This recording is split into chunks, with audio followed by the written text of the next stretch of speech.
وہ ہوش میں تو کچھ دیر پہلے ہی آ چکی تھی، مگر پیمان کا سامنا کرنے کی ہمت نہیں تھی اس وقت اس میں، اس لیے وہ جان بوجھ کر آنکھیں موندے پڑی رہی تھی۔ آپ ٹھیک ہو؟ مینا میمل کی سوجی آنکھیں دیکھ تڑپ اٹھی تھی۔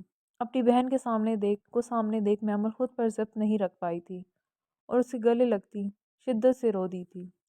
آپ کی طبیعت ٹھیک نہیں ہے، پلیز اس طرح روئے مت۔ مینا کو اس کے آنسو تکلیف دے رہے تھے۔ جب محمل نے رونے کے دوران اسے ساری بات بتا دی تھی، جو سنتے منہا بھی شوق میں آ چکی تھی۔ میں آپ سے ہمیشہ سے کہتی آئی ہوں آپی کہ فہمان بھائی بہت اچھے ہیں۔ شاید بابا پہلے سے ہی تبریز کے برے ارادے بھام چکے تھے، اس لیے وہ اسے پسند نہیں کرتے تھے، لیکن آپی مجھے تو فہمان بھائی کے حوالے سے سوچ کر ہی بہت خوشی ہو رہی ہے۔ بھلا کوئی انسان اتنا اچھا کیسے ہو سکتا ہے؟ آپ کے بارے میں یہ سب پتہ ہونے کے باوجود انہوں نے بابا کے کہنے پر آپ سے شادی کی حامی بھر لی، آپ کو اتنے اچھے سے رکھا، ہم سب کو اتنا پروٹیکٹ کرتے ہیں۔ مجھے اب تو پورا یقین ہو چکا ہے کہ وہ آپ سے پیار کرتے ہیں۔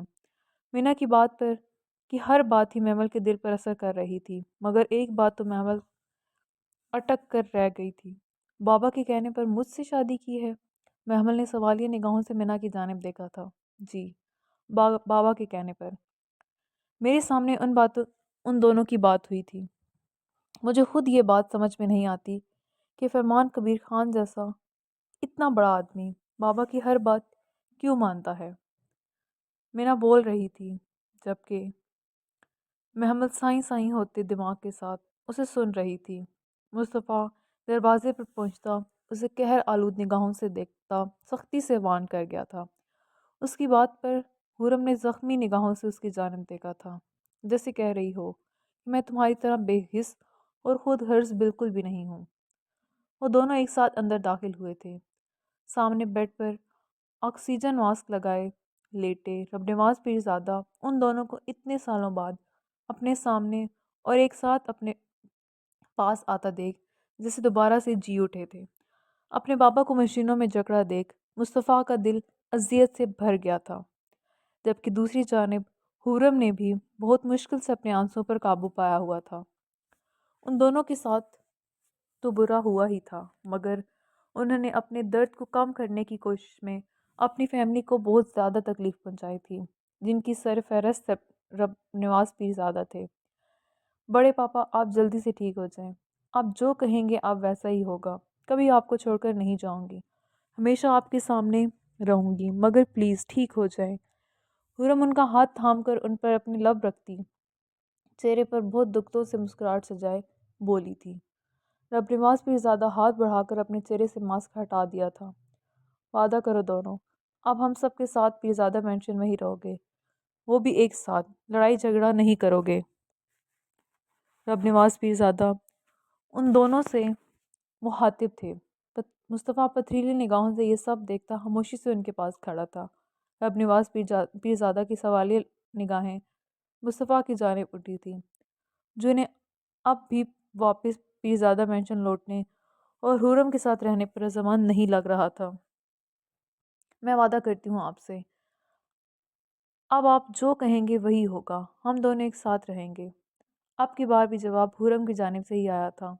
آپ بالکل ٹھیک ہو جائیں بابا، وہی ہوگا جو آپ چاہیں گے، میں اب آپ کو کبھی چھوڑ کر نہیں جانے والا، ہم دونوں ایک ساتھ رہیں گے۔ مصطفیٰ پیرزادہ کے لیے اس کی فیملی سے بڑھ کر کچھ نہیں تھا۔ اپنی انا اور اذیت کو ایک طرف کرتے اس نے حرم کی گرفت میں موجود رب نواز پیرزادہ کے ہاتھ کو تھامتے وعدہ کیا تھا۔ مصطفیٰ کی مضبوط ہتھیلی کا لمس اپنے ہاتھ میں محسوس کرتے حرم کا دل زور سے دھڑکا تھا۔ وہ حامی تو بھر چکی تھی، مگر کیا اس شخص کے ساتھ رہ پانا اس کے لیے اتنا آسان ہونے والا تھا؟ ان دونوں کی دی جانے والی رضامندی پر رب نواز پیرزادہ کی ہونٹوں پر پرسکون سے مسکراہٹ بکھر گئی تھی۔ ان کی حالت آہستہ آہستہ خراب ہو رہی تھی، مگر اپنے لاڈلے بیٹے اور بہو کو سامنے دیکھ ان کی اذیت میں کمی آنی شروع ہو چکی تھی۔ وہ دونوں باہر آ چکے تھے۔ حرم اس وقت سب لوگوں کو اجنبی سے محسوس ہو رہے تھے۔ جب کچھ گھنٹے مزید گزرنے کے بعد انہیں رب نواز پیرزادہ کے خطرے سے باہر ہونے کی خبر سنا دی گئی تھی، سب لوگ ایک دوسرے کے گلے لگ رہے تھے۔ حرم ایک کونے میں کھڑی اس خوشحال خاندان کو دیکھ رہی تھی، جس میں وہ اب بالکل انفٹ تھی۔ مصطفیٰ پیرزادہ کو سب لوگ بار بار ملتے اس کے واپس لوٹ آنے پر بے پناہ خوش تھے، جبکہ خرم کے گزرے سالوں رکھے گئے رویے کی وجہ سے کوئی اس کے قریب بھی نہیں آیا تھا۔ خرم وہاں سے جانے کا ارادہ رکھتی پلٹی ہی تھی جب ایک پکار نے اس کے قدم روک لیے تھے۔ اپنی بڑی ماما سے نہیں ملے گی میری گڑیا؟ زینت بیگم کی ممتا بھری آواز پر خرم مزید ایک قدم بھی آگے نہیں بڑھا پائی تھی۔ وہ جھٹکے سے پلٹی تھی اور اپنے پیچھے باہیں پھیلائے کھڑی زینت بیگم کے سینے میں سما گئی تھی۔ مجھے معاف کر دیں بڑی ماما۔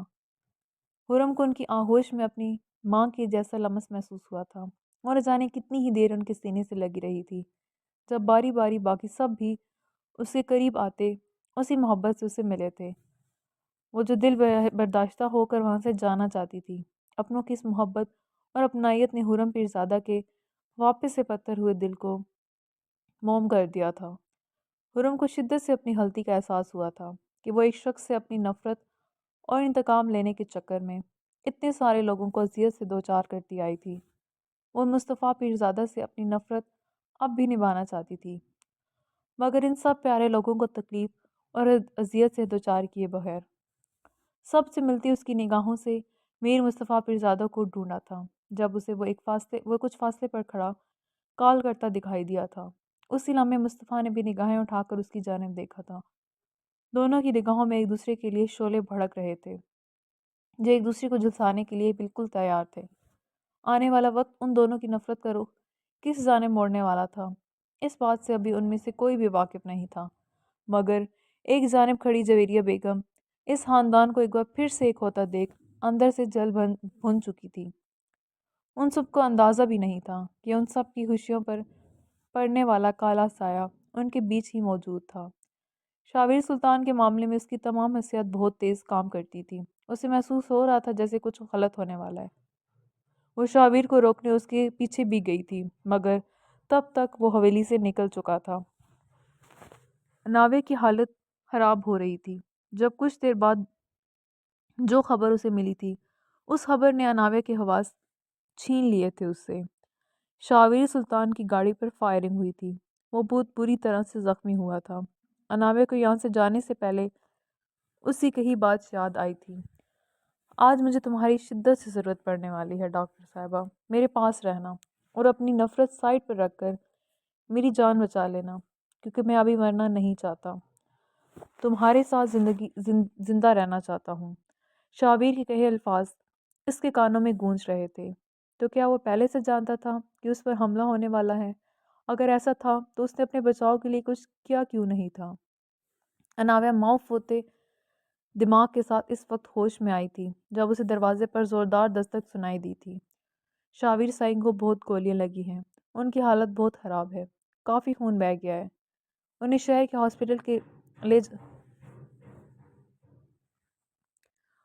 کے ہاسپٹل لے جانے کا ٹائم نہیں ہے۔ آپ کو جلدی سے ہمارے ساتھ آنا ہوگا۔ اس وقت اس گاؤں میں سب سے قابل ڈاکٹر آپ ہی ہیں، صرف آپ ہی سائیں کا آپریشن کر کے ان کی جان بچا سکتی ہیں۔ ہمارے ساتھ چلے بی بی سائیں، شاہ سائیں کو اس وقت سب سے زیادہ ضرورت آپ کی ہے۔ ناوے کی دروازہ کھول کر باہر نکلتے ہی اسے شاویر کا خاص آدمی روتا گر گراتا نظر آیا تھا، جس کے پورے کپڑے خون سے بھرے ہوئے تھے، جس کی پریشانی سے صاف ظاہر تھا کہ شاویر کی حالت اس وقت کس قدر خراب تھی۔ اس کے پیچھے ناوے کو ٹوٹی پھوٹی حالت میں مہروز بیگم بھی کھڑی نظر آئی تھی، جن کی آنکھوں میں اس کے لیے شاویر سلطان کو بچا لینے کی فریاد تھی۔ اناوے کی آنکھوں سے نکلتے آنسو نے سامنے کا منظر بالکل دھندلا دیا تھا۔ وہ پہلے بھی اپنی دل کی کیفیت سے بہت اچھے سے واقف تھی۔ اسے بہت اچھے سے علم تھا کہ وہ شاویر سلطان سے کس قدر محبت کرتی ہے، مگر آج تو اسے اس بات کا بھی شدت سے احساس ہو چکا تھا کہ وہ شاویر سلطان کے بغیر نہیں رہ سکتی تھی، چاہے لڑتے جھگڑتے ہی صحیح، مگر وہ اس کے ساتھ ہی رہنا چاہتی تھی۔ جاری ہے۔ جی پیارے ریڈرز، کیسی لگی آپ کو ہماری آج کی قسط؟ کمنٹ سیکشن میں اپنی رائے کا اظہار ضرور کیجیے گا۔ اب ایپیسوڈ ریگولر پوسٹ ہوں گی، ہمارے ساتھ جڑے رہیں اور ہمارے چینل کو سپورٹ کرتے رہیں۔ تو ہمیں یاد رکھیے گا، اپنا بہت سارا خیال رکھیے گا۔ خدا حافظ۔